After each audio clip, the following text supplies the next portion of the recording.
Hey everybody, welcome to another episode of Beers with Chad. I'm just back from a 4-day golf trip to Pebble Beach. And as I look back, golf has always kind of been a part of my life. Um, as a kid, I'd play golf with my dad, took a handful of lessons, maybe 5, 6 lessons. And I'd go and play with him, and he was really into it, and we would get like a super twilight times when I'm in junior high, maybe 5th, 6th, 7th grade kind of range, and go play with one of my friends and his dad, play 9 or 12 or however many holes we could before it got too dark at the local courses. And my grandparents were always super into golf. Like my grandma had like 3 hole-in-ones. That was a thing that we would do with them if they came out and visited from Minnesota. And when I was a kid, we would always go to eat at this restaurant called Strawberry Farms, or a golf course rather called Strawberry Farms. They had a nice little restaurant. It was around the corner from our house, maybe 4 or 5 minutes away. My parents would call that our country club. It's a nice course, but not a country club and not private.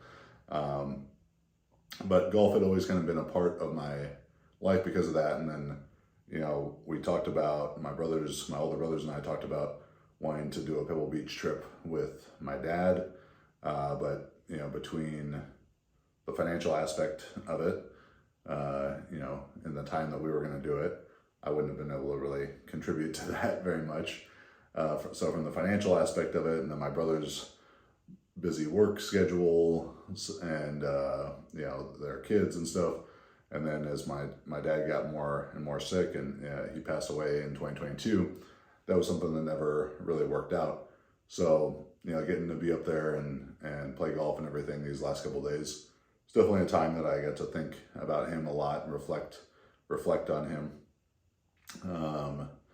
Because I know that would have been something really special to him. And I remember I know I'd been there once with him, like we had lunch, either maybe we were driving up to Berkeley, when my brother went to school, there as well as I did. But maybe when we were driving up there one time, we took the long way, Coast Highway way, and had lunch up there, and one of the restaurants is overlooking the 18th green. More about that later. And just kind of watch the golfers come through and talk about that. And whenever we'd be eating at Strawberry Farms, it's overlooking the driving range, and my dad, he's always, oh, watch this guy swing, oh, that guy's doing a bad swing, this guy's really good. So that was cool. And then so I played some when I was a little kid, and in high school here or there, maybe averaging once every 2 months or something in high school and college. But then, post-collegiate or post-college, once I'd started Juggernaut and started powerlifting and everything, we're really busy working 70, 80 hours a week early on in Juggernaut, so not a lot of time to golf there. We were broke, so not a lot of money to golf. And as I kept getting bigger and stronger, body didn't work right really to golf that well for a while. So I went from starting Juggernaut in 2009 to, I'd say, about 2019. In that 10-year span, maybe golfed 3 or 4 times, and was nearly a different person physically on the other side of that, from back injuries and just being bigger and heavier and less athletic, frankly. But in 2019, I was like talking to my buddy Paul, who he plays a lot, and golf came up, and I was like, I'd like to get back out there and play golf again. So he asked me, he's like, what clubs are you even playing right now?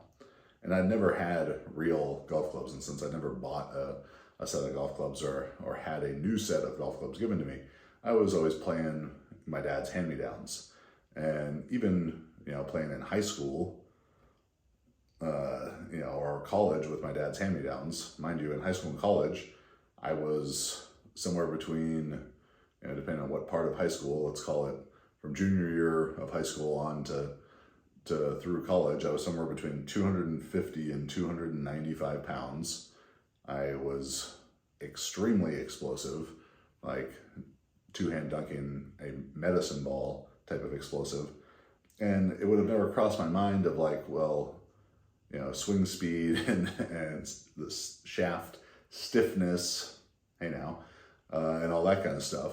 But I was swinging golf clubs that were extremely inappropriate for my body and physical skill set.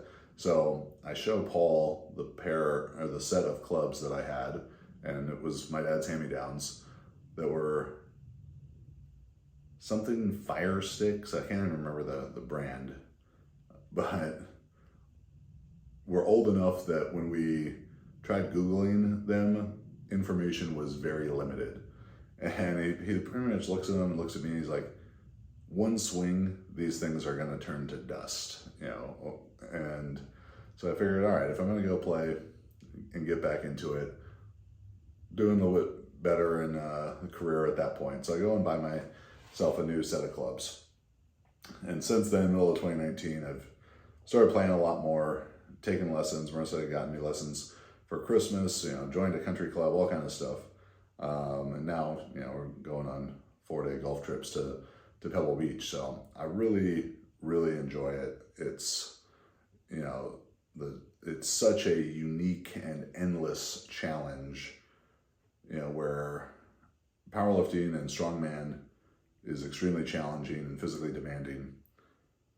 It's always pretty much the same. It's a bar with plates on it, and you're gonna bend your knees and stand up one time, and you're just trying to refine that. And shot putting was the same way. It was dialing this one perfect technique in, and that alone, and just trying to execute that as well as possible. But the ring might be a little different surface feel to it, and weather might be a bit different, but pretty much the same thing. But the challenges that I've taken on more recently, jiu-jitsu and golf, are so much more dynamic in that they're always changing. Jiu-jitsu, the positions, the opponent, changes all the time, and it's changing very quickly right in front of you. Where golf is very cerebral, that you get to think a lot about, maybe too much about what you're doing, but it's always different. Even the 4 days we just played, it's different courses, it's different kinds of grass, it's different weather, it's different wind, it's different moisture, you hit it to a different place. And it presents this obsessive, unending challenge of how can I do this better? And even though it seems like a lot of times it's never really getting better, it gives you enough glimpses that it might be. So you just keep coming back for more, like a complete fool. So this trip, I just wanted to kind of recap this very special experience up there. But before we get to that, make sure to check out our sponsor. You may have heard of them if you're familiar with me, the Juggernaut AI app, which brings you totally customized strength training, adapted for you, individualized for you, keeps growing and adapting to your needs and feedback. Just released a new update, so you can go get that version 1.8 in there. A bunch of new features to be had, so thank you so much to Tim and the rest of our development team for getting that done. And you can use code BEERS to save on your subscription at juggernautai.app. Beyond that, welcome, subscribe, rate, review. This is a podcast about the stuff I like, and in this cup is coffee, because the other thing about a 4-day golf trip to Pebble Beach with your buddies and 300 other country club golfers is that there was a shitload of drinking, and that's the last thing that I need to be doing again today. So, to my iced coffee cup in here, to you fine folks out there, cheers.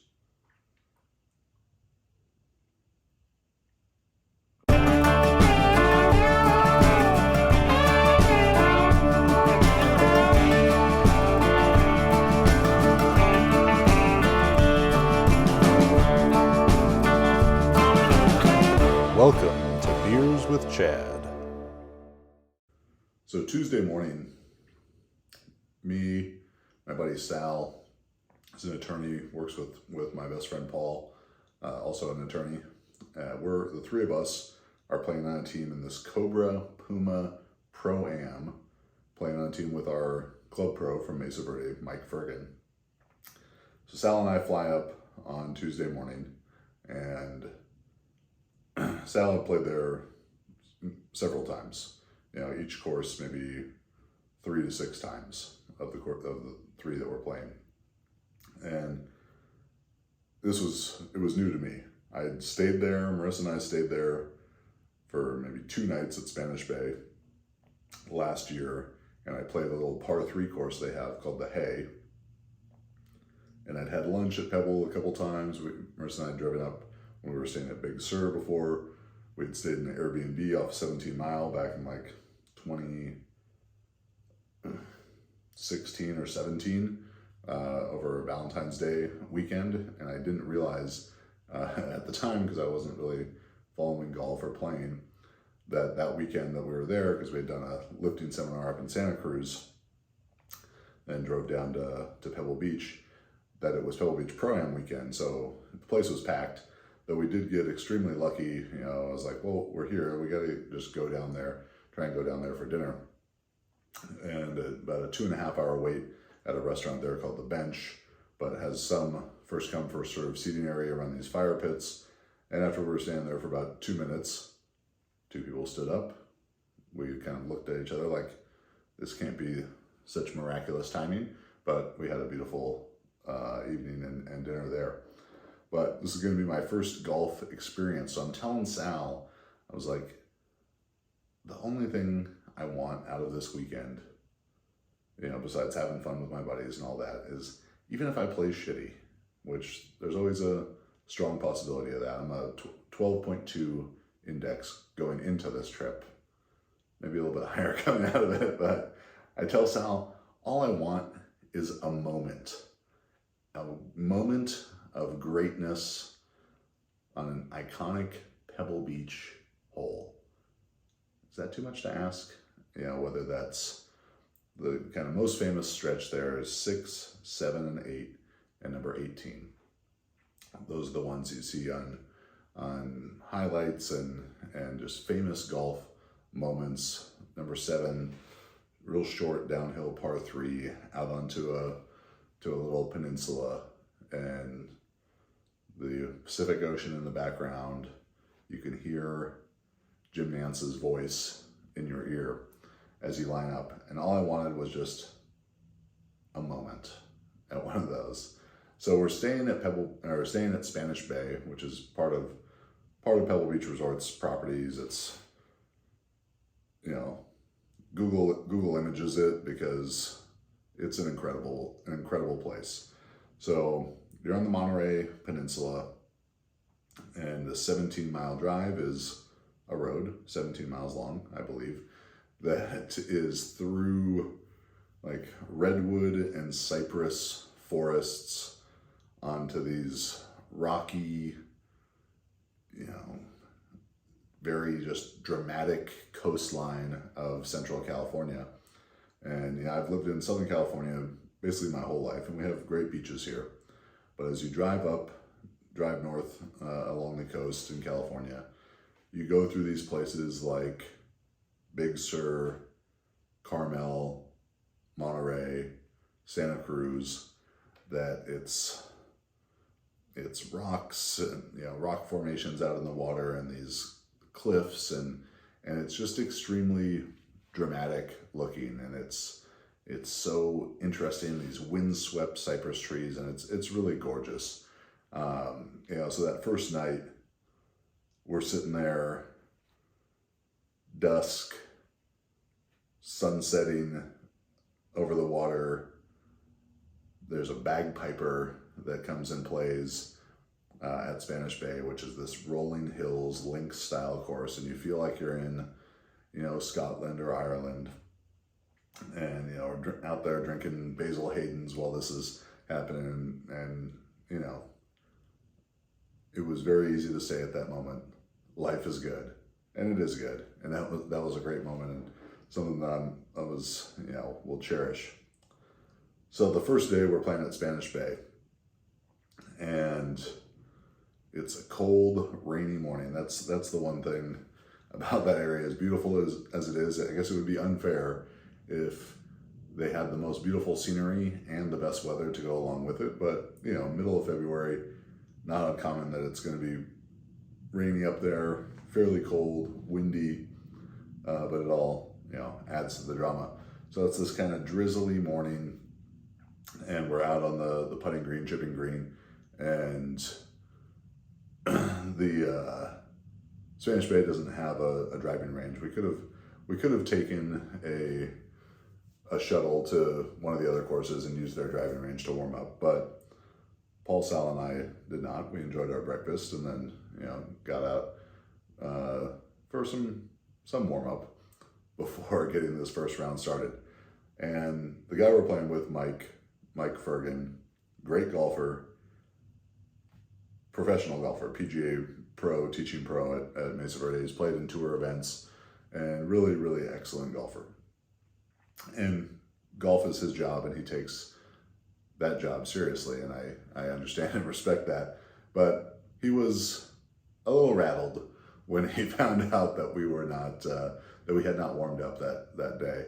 After our tee shots, he's like, "Is that your first driver swing of the day?" It's like, yeah, we were chipping and putting, but no driving range.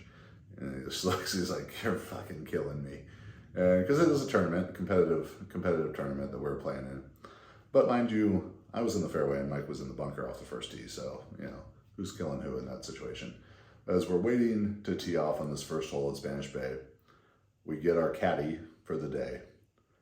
And our caddy is a gentleman named Bogey, nicknamed. I'm assuming that was not his given name. And I don't, it seemed like kind of a bad omen to have a caddy named Bogey for this round. And Bogey was a character.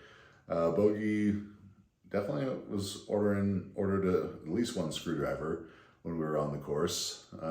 Ripping darts. Character, yeah, because he was on the job there. So that first day was just this rainy for the first couple holes, beautiful and sunny for the middle, 8 or 9 holes. And then as we kind of got back out of the forest, back towards the ocean for the last few holes, it was really windy, like 10 to 20 mile an hour sustained winds, 30 plus gusts, which made golf interesting. And Bogey, there was definitely a moment where I thought that Mike was going to fight Bogey. Third hole, it was kind of dog leg left and sort of hard to see from the tee box what's going on with the hole, and we're looking at the course maps and everything. But Bogey asked me, he's like, you could play this anywhere between 170 and 250. He's like, so what do you feel most comfortable hitting? And I said, well, I hit driver off the tee most often. Like, that's what I feel the most confident with. And he's like, all right, hit driver. And as I pull the driver from the bag, and Mike's, whoa, what are you doing? Do not hit driver. You just got to put it in play. And I was like, he told me that I could hit driver, like, what, and so I line up and kind of got Bogey in one ear and Mike in the other, maybe a devil and an angel on the shoulders there. And he tells me, he's like, aim at the left side of the beach house off in the distance, which I intended to do. It started at the left side of the beach house, maybe even a bit more left, and then curved right. Some may call it a slice. I like to call it a power fade. Well, really, if you plan for it to happen, it's a fade. If you didn't, it's a slice. So it was a slice, and it was out of bounds. Because the rough there, between the having it ready for the tournament play 3 weeks ago, where they're letting the stuff grow long anyways to make it hard for the guys who need it to be hard. And then it being so rainy the last couple of weeks up there, they haven't been able to cut it at all. It was really long, like 6 to 8 inches long, kind of rough. And yeah, so I lost it. And I think pretty shortly after that, Mike was ready to fight Bogey for giving me that advice. But the first day, I think I shot a 93. Had a couple good moments, but more bad ones. It was a tough course, and it kicked my butt. But next day, day 2, we're at Spyglass Hill, and the way that this tournament is it's 3 days: Spanish Bay, Spyglass Hill, Pebble Beach. Other teams win in different orders, and then the top third of the teams were supposed to play a 4th round at Pebble Beach, middle third at Spyglass, bottom third at Spanish Bay. So Spyglass Hill, they play that as part of the AT&T, the PGA tournament that they have there. And it's got a couple holes down by the water and mostly kind of through the forest. And to me, standing on it and having watched, the Masters on TV, it has similar feel to that. Tree lined both sides, hilly, but really beautiful place. And I've been playing PGA 2K, 2K23 to get ready for this, because they have Pebble and they have Spyglass on there, and Spanish Bay actually, but more Pebble and Spyglass as like official courses on there. So I was like, all right, I'm going to change it to the tees that we are going to be playing, a little bit more forward than the pro tees, which would be like the normal setting on the game. And real version of me can't hit it quite as far as avatar version of me in the game, though we do look very similar. I've got a good bald avatar on there, but I've been playing it over and over and over. I had notes on my phone about like, okay, this seems like the best place to hit it on this all this stuff. So I was trying to ready myself, because I was the worst golfer, the highest handicap in our group. I'm, like I said, a 12, mid 12s. Paul and Sal are both in the 7.5 to 8 range, and then Mike is a plus handicap, a better than scratch golfer. So I know I can't be letting the team down. So I know in the first hole at Spyglass Hill, it's this big downhill dogleg left, and if you can carry it 250 or 260 on a draw, you can catch the hill and maybe get it, going out to 290, 300. If it's a little bit drier conditions and firmer fairway than what we were dealing with from all the rain. But I've got this shot shape in my mind, and I'm on the driving range before we made sure to warm up this day, and I'm trying to hit high draw, and I'm just like, okay, I'm hitting some high draws here. I'm ready to make it happen, and get on number one, and and expectations versus reality. Hit just a straight ball, maybe a little bit of right leaking into the rough, but I saw it beforehand. And Spyglass was a fun, hard course, supposed to be the hardest of the 3 courses there. They had the 4th hole there has what they said is the smallest green in the world, about 6 yards wide by 66 yards long and undulating, and just kind of a crazy green. It was almost shaped like a bacon strip, with those curves and undulations to it. So I'm on that green, and I pinned right in the middle of it, and I landed on the front, and our caddy, not bogey this time, really good caddy, a guy named Nick. He tells me, it's like, from where you are, so you could hit it left and make it. You can hit it down the middle and make it. You could hit it right and make it.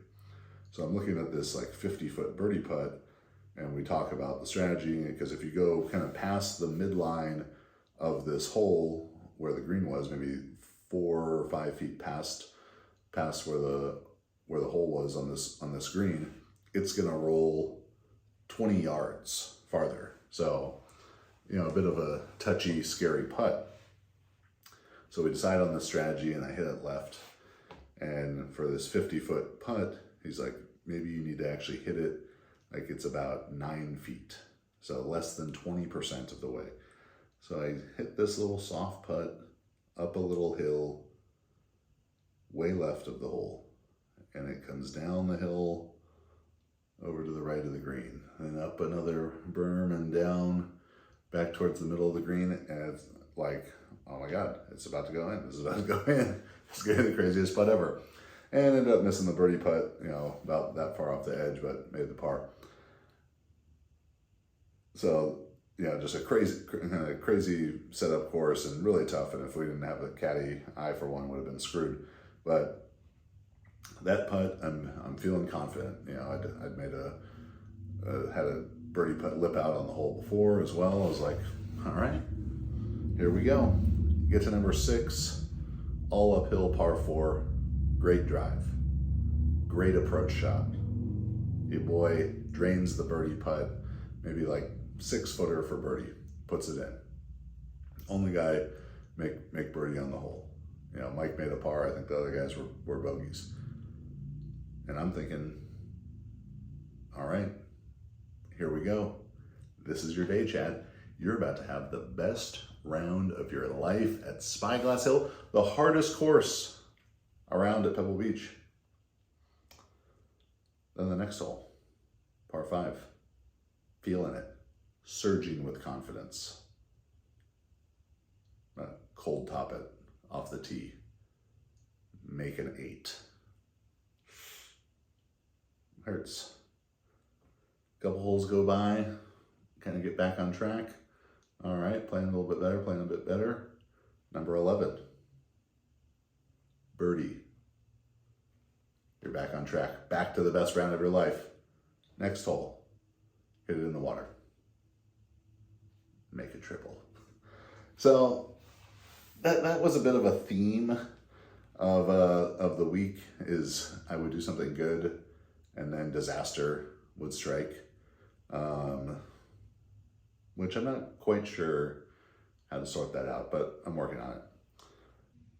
Today's episode of Beers with Chad is brought to you by the Juggernaut AI app. If you are looking to get totally customized, individualized, adaptive powerlifting and strength training for you, the smartest program for you, today's episode of Beers with Chad is brought to you by the Juggernaut AI app. If you want the smartest program for you, fully customized, adapts to your feedback, grows as you grow as a lifter, visit juggernautai.app and use code BEERS to save on your monthly subscription. Finally, day 3, we're at Pebble Beach finally for our 3rd round.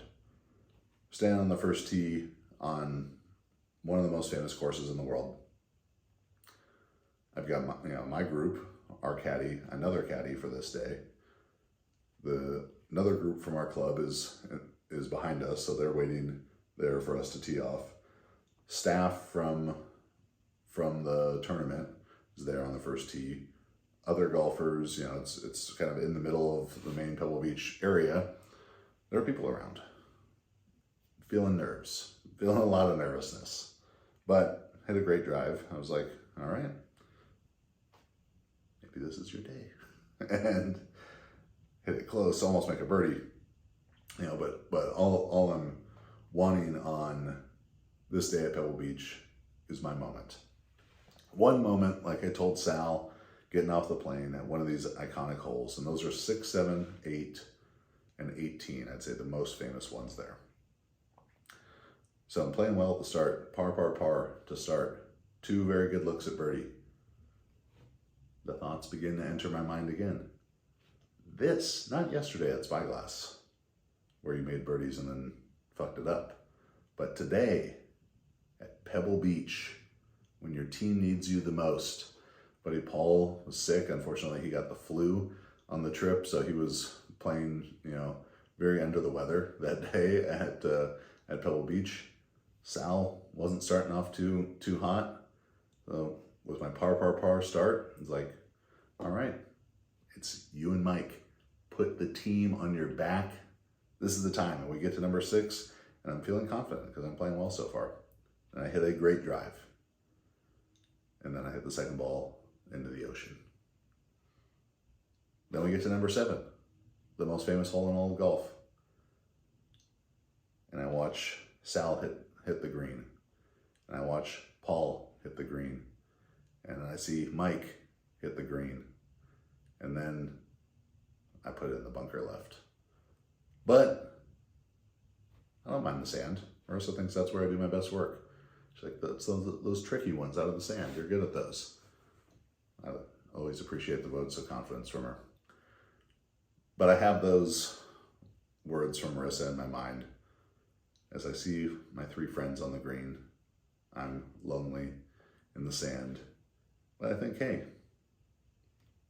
maybe just make it. And I hit a nice little real open-faced, shot out of the sand. Hits, lands soft, rolls, hits the pin, bounces out. Almost had my moment. Number 8.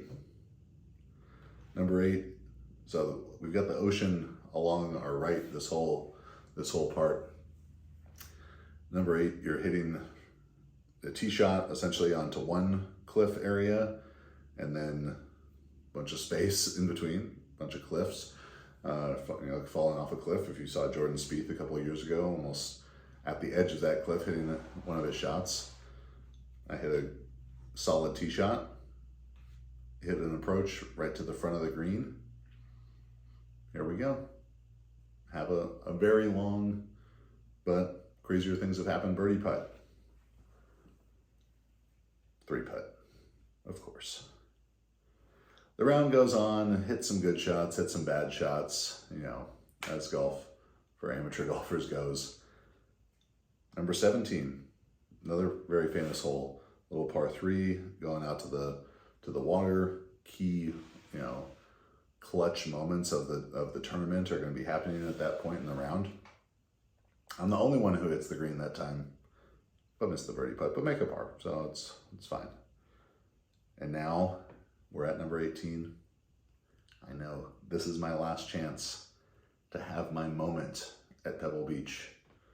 At the end of 18, there's a restaurant that Marissa and I had eaten at before, the bench that my dad and I had sat at and watched these golfers come in and judge them as they do, judge the shots they're hitting. And I'm thinking 18 at Pebble Beach, this is your time. It's par 5, the bay on the left, hazard bunkers all along the left side, this one tree out in the middle of the fairway. When we were on the driving range that morning warming up, I'm seeing a flag out there, and I say to Sal, I was like, that blue flag, that's the tree on 18 at Pebble Beach, so I'm gonna hit it about 10 feet to the left of it, past that. Boom, do it. Boom, do it again. Boom, do it again. Feeling it. It's like, I'm seeing it, I'm gonna make it happen. We get there, I see that tree out there. I think to the driving range, that's just the blue flag, just like you did it there.